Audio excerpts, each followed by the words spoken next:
Ciao a tutti, ecco le risposte a 10 vostre domande sulla panna montata. Prima domanda, aggiungete qualcosa nella panna?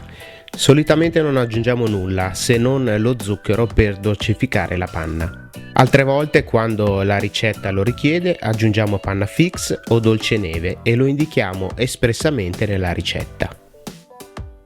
Seconda domanda, differenze tra panna vegetale e panna fresca vaccina. La principale differenza è nella consistenza. La panna vegetale è più adatta a decorazioni con sac à poche. Inoltre regge meglio la temperatura e più che sciogliersi tende a seccarsi. La scelta tra le due è anche dovuta chiaramente a problemi di intolleranza ai latticini. Terza domanda, come mai si smonta la panna quando decoro? Sia la panna vegetale e molto di più la panna fresca vaccina soffrono il contatto con le mani calde, perciò bisogna decorare velocemente e senza riempire troppo la sac à poche. Quarta domanda, come mai si smonta la panna quando la coloro? Evidentemente qui si parla di panna fresca vaccina. Sconsigliamo di colorare la panna fresca. Potete usare per rivestire la torta e decorare la panna vegetale colorata.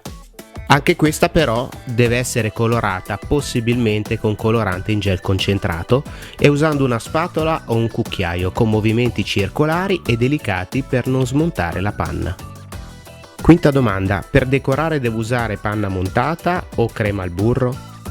Consigliamo di rivestire la torta con panna e poi decorare con crema al burro ed è sicuramente la soluzione migliore. La crema al burro ci permette di creare decori più precisi e usare beccucci più piccoli. In alternativa si può decorare con la panna vegetale.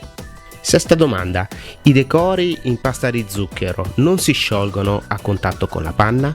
Sì, capiterà sicuramente dopo qualche ora, con trasferimento di colore dalla pasta di zucchero alla panna. Un accorgimento sarebbe quello di posizionare le decorazioni all'ultimo momento oppure mettere della crema al burro sotto le decorazioni in pasta di zucchero, usando la crema al burro come isolante. Settima domanda, quanto tempo fuori dal frigo può stare la torta con la panna? Soprattutto d'estate la torta deve stare in frigorifero il più possibile e quindi può stare fuori dal frigo per la decorazione e il tempo necessario per un eventuale trasporto. In questo caso però si consiglia l'uso di panna vegetale per il rivestimento e per il decoro. Ottava domanda, posso usare la panna montata al posto della crema al burro sotto il rivestimento di pasta di zucchero? No, assolutamente, il rivestimento sarà sicuramente disastroso. Nona domanda, perché compaiono le spaccature quando rivesto la torta con la panna montata? Accade quando rivestiamo la torta con la panna direttamente sulla torta. Indipendentemente dal tipo di farcia che usiamo, ne prepariamo un po' in più e la utilizziamo per ricoprire con uno strato sottile tutti i lati visibili della torta.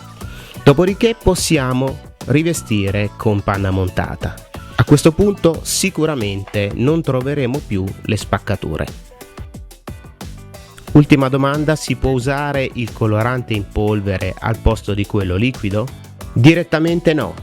Come potete vedere nel video, questo causa questo effetto antiestetico.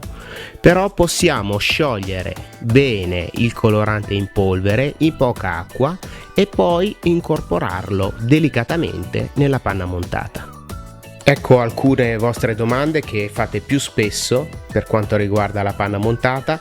Se avete altre domande potete scriverle nei commenti e cercheremo di rispondere. Vi ringraziamo per l'attenzione, vi ricordiamo di cliccare mi piace se il video vi è stato di aiuto e vi chiediamo di iscrivervi al nostro canale YouTube Italian Cakes. Grazie e arrivederci.